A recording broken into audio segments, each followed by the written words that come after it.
নমস্কার। আজকের গল্প শ্রদ্ধেয় লেখক তারাশঙ্কর বন্দ্যোপাধ্যায়ের তাসের ঘর। সংসারের নিয়ম, কাল অগ্নির উত্তাপও হরিয়া থাকে, মনের আগুনও নিভিয়া আসে, কিন্তু শৈলর দুর্ভাগ্য, শাশুড়ির মনের আগুন শিখা হ্রস্ব হইতে না হইতে ইন্ধনের প্রয়োগে দ্বিগুণ হইয়া উঠিল। পাড়ায় ঘরে ঘাটে এই লইয়া যে কানাকানি চলিতেছিল, সেটা ভালোভাবেই ক্রমশ জানাজানি হইয়া গেল। সেদিন সরকারদের মজলিসে এক দফা প্রকাশ্য আলোচনার সংবাদ অমরের মা স্বকর্ণেই শুনিয়া আসিলেন। দিন দশেক পরে কিসের একটা ছুটি উপলক্ষে অমর বাড়ি আসিবার কথা জানাইয়া দিল। শৈলর মাথায় যেন আকাশ ভাঙিয়া পড়িল। কথাটা মিথ্যে, বারবার সংকল্প করিয়াও সে এ বিষয়ে স্বামীকে কোনো কথা লিখিতে পারে নাই। কোনো অনুরোধ জানাইতে কেমন যেন লজ্জাবোধই হইয়াছে। তাহার হাত চলে না, ঠোঁট কাঁপিয়াছে, চোখে জলও দেখা দিয়াছে। সে চিঠির কাগজখানা জড়ো করিয়া মুড়িয়া ছুঁড়িয়া ফেলিয়া দিয়াছে। শৈল আপনার শয়নকক্ষে স্তব্ধ প্রতীক্ষায় স্বামীর জন্য বসিয়া রহিল। অমর আসিলেই সে তাহার পায়ে আছাড় খাইয়া পড়িবে। অকস্মাৎ অমরের উচ্চ ক্রুদ্ধ কণ্ঠস্বর এসে চমকিয়া উঠিল। অন্ধকারের আবরণের মধ্যে চোরের মতো নিঃশব্দে বাহির আসিয়া সে আশ্বস্ত হইল। ক্রোধের প্রসঙ্গ তাহাকে লইয়া নয়, অমর বচসা জড়িয়া দিয়াছে পুলিশ সহিত। এই ৮ মাইল মালের ওজন ৮ বন ২৫ তোকে ২ আনা দিলাম, আর কত দেব? লোকটাও ছাড়িবার পাত্র নয়। সে বলিতেছিল, তখন আপনি চুকিয়ে নেন নাই কেন মশাই? তখন যে একেবারে হুকুম ছাড়লেন, এই ধরাও, আমাদের রেট ৩ আনা করে দেন, দিতে হবে। নিকালো বেটা হারামজাদা, নিকালো বলছি, এই নে পয়সা, কিন্তু এখনই নিকালো সামনে থেকে বলছি। পয়সা ফেলিয়া দিয়া অমর ক্রুদ্ধ পদক্ষেপে বাড়ি ঢুকিল। দেখো না, লোকসান যেদিন হয় সেদিন এমনি করেই হয়। ৫০টা টাকা একজন মেরে দিয়ে পালালো, তারপর ট্রেন ফেল, আবার বাড়ি এসেও ৪টে পয়সা লোকসান। মাও বোধ করি প্রস্তুত হইয়া দাঁড়াইয়াছিলেন। তিনি শান্ত অথচ শ্লেষতীক্ষ্ণ কণ্ঠে কহিলেন, তার জন্যে তোমার চিন্তা কি বাবা? বড় লোক শ্বশুর রয়েছেন, তাকে লেখো, তিনিই পাঠিয়ে দেবেন। অর্থ না বুঝিলেও শ্লেষতীক্ষ্ণ বাক্যস্বর আঘাত করিতে ছাড়ে নাই। অমর ভ্রু কুঞ্চিত করিয়া বলিল, তার মানে? মা বলিলেন, সেই জন্যই তো তোমার পথ চেয়ে দাঁড়িয়ে আছি বাবা। আমি শুনবো তুমি আমাকে তোমার রোজগারের অন্ন খাওয়াও, না তোমার শ্বশুরের দানের অন্নে আমাকে পিণ্ডি দাও।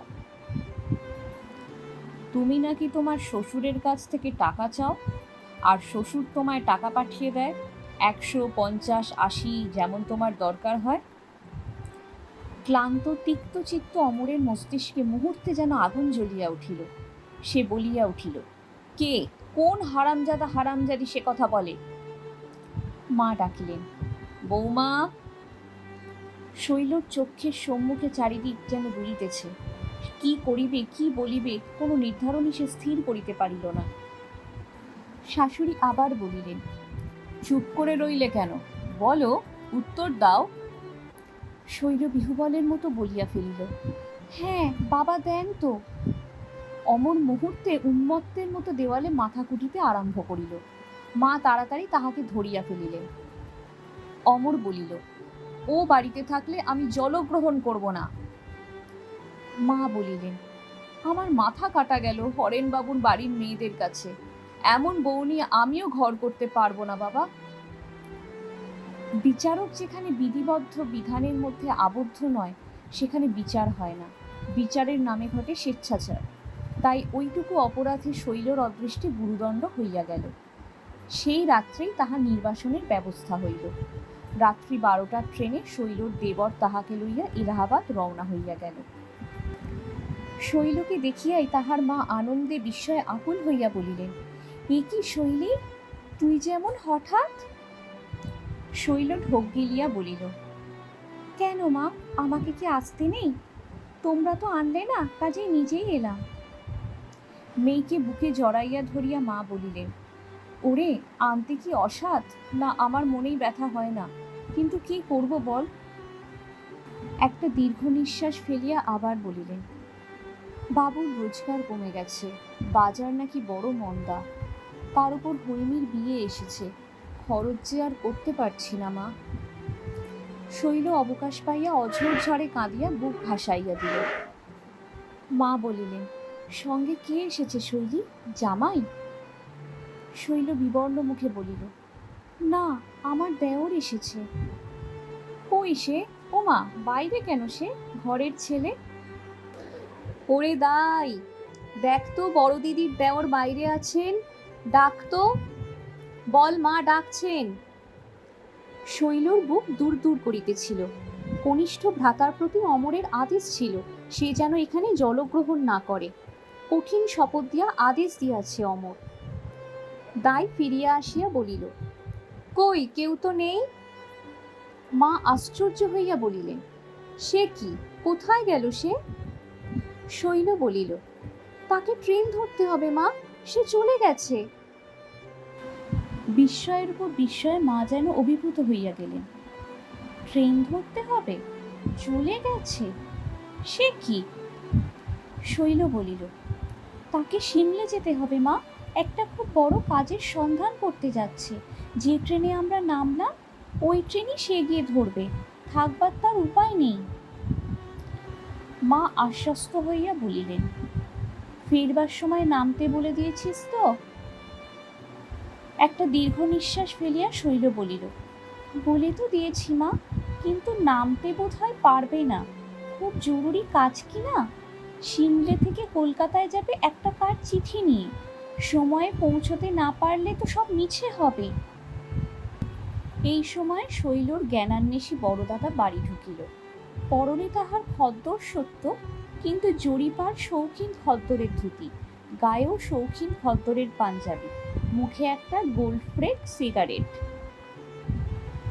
হাতে কতকগুলি মাছ ধরিবার উপকরণ। শৈলকে দেখিয়াই সে বলিল, আরে শৈল, কখন? হ্যাঁ? হাসি মুখে শৈল বলিল, এই তো দাদা, ভালো আছেন আপনি? হ্যাঁ, তা বেশ। কই, তুই নতুন লোক, খাস বাংলাদেশের মানুষ। কই দে তো এই চারগুলো তৈরি করে, দেখি তোর হাতের কেমন পয়। মাছ ধরতে যাবো আজ দেহাতে, এক জমিদারের তালাওয়ে। শৈল উপকরণগুলি হাতে লইয়া বলিল, চলুন না দাদা, একবার আমাদের ওখানে। কত মাছ ধরতে পারেন একবার দেখবো। তোদের ওখানে পুকুরে খুব মাছ না রে? আমাদের পুকুরে খুব বড় বড় মাছ, 8 মণ, 15 সের, 25 সের এক একটা মাছ। জানেন দাদা, তখন প্রথম গেছি, একটা 18 সের কাতলা মাছ এনে দেওর বললে বৌদিকে কুটতে হবে। ওরে বাপ রে, সে যা আমার ভয়! এখন আর আমার ভয় হয় না। 8 মণ 25 সের মাছ দিব্যি কেটে ফেলি। যাবার ইচ্ছে তো হয় রে, হয়ে ওঠে না। কলকাতায় যাই, তাও অমরবাবুর সঙ্গে দেখা করতে সময় হয় না। আবার তুই অবশ্যই যদি কলকাতায় থাকতিস তবে নিশ্চয়ই যেতাম। শৈল বলিল, আচ্ছা দেখব, আমাদেরও কলকাতায় বাড়ি হবে এইবার। অর্ধপথে বাধা দিয়া দাদা বলিল, কলকাতায় তোদের বাড়ি হচ্ছে নাকি? শৈল বলিল, জায়গা কিনেছেন, ধীরে ধীরে হবে এইবার। মা পুলকিত হয়ে প্রশ্ন করেন, জামাই এখন বেশ পাচ্ছে না রে শৈলী? শৈল মুখ নত করিয়া বলিল, দেশেও দালান করবেন।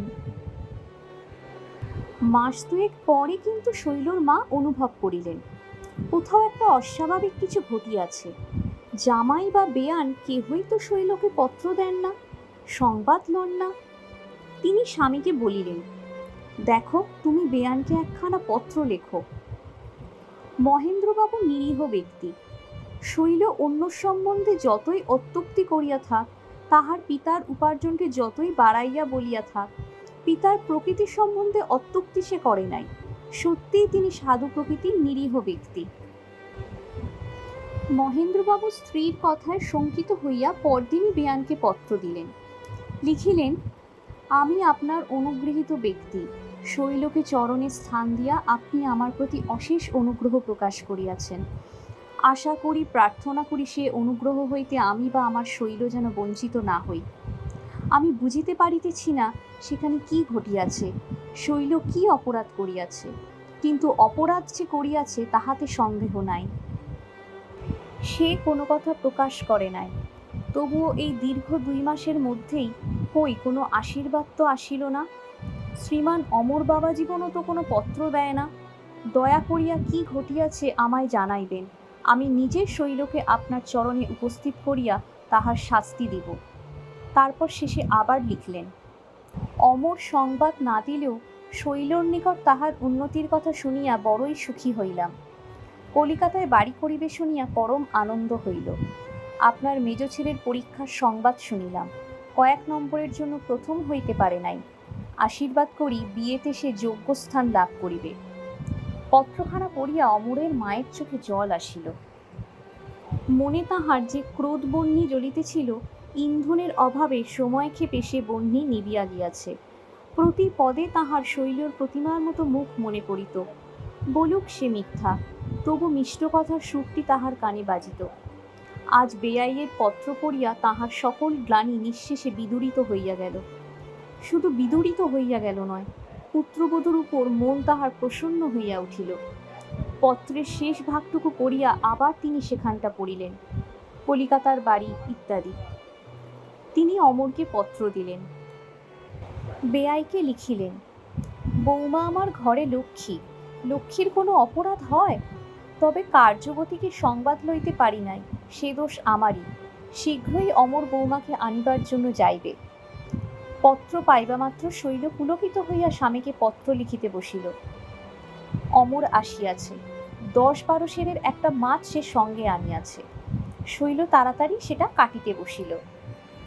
বলিল, বড় জাতের মাছ বোধহয় ধরা পড়েনি, এগুলো মাছলা জাত। ওদিক হইতে ভাতৃজায়া বলিল, এই আরম্ভ হলো, শ্বশুরবাড়ির অবস্থা ভালো আর কারো যেন হয় না। রাত্রে অমরের নিকট শৈল নতমুখে দাঁড়াইয়াছিল। অমর একখানা পত্র বাহির করিয়া দেখাইয়া বলিল, এসব কি বলো তো? একটি বড় মাছ যেমন করিয়া হোক আনিবে, এখানে আমি আমাদের অনেক মাছ আছে বলিয়াছি। দেশে আমাদের 16 আনা একটাও তো পুকুর নেই, অথচ ছি। আর এখানে মুক্তার গহনার চলন হইয়াছে, আমার জন্য ঝুটা মুক্তার মালা 1 ছড়া। ও কি, কাঁদছ কেন শৈল? শৈল বিছানায় মুখ বুজিয়া আকুল হইয়া কাঁদিয়া উপাদান সিক্ত করিয়া তুলিল। সে কথা যে অমরকে মুখ ফুটিয়া বলিবার নয়। গল্পটি ভালো লাগলে ভিডিওটি লাইক করুন ও নিজের প্রিয়জনদের সাথে ভিডিওটি শেয়ার করুন। এরকমই ভালো ভালো আরও গল্প শুনতে আমাদের চ্যানেলটি অবশ্যই সাবস্ক্রাইব করুন। নমস্কার। সবাই ভালো থাকবেন, সুস্থ থাকবেন, ভালো রাখবেন।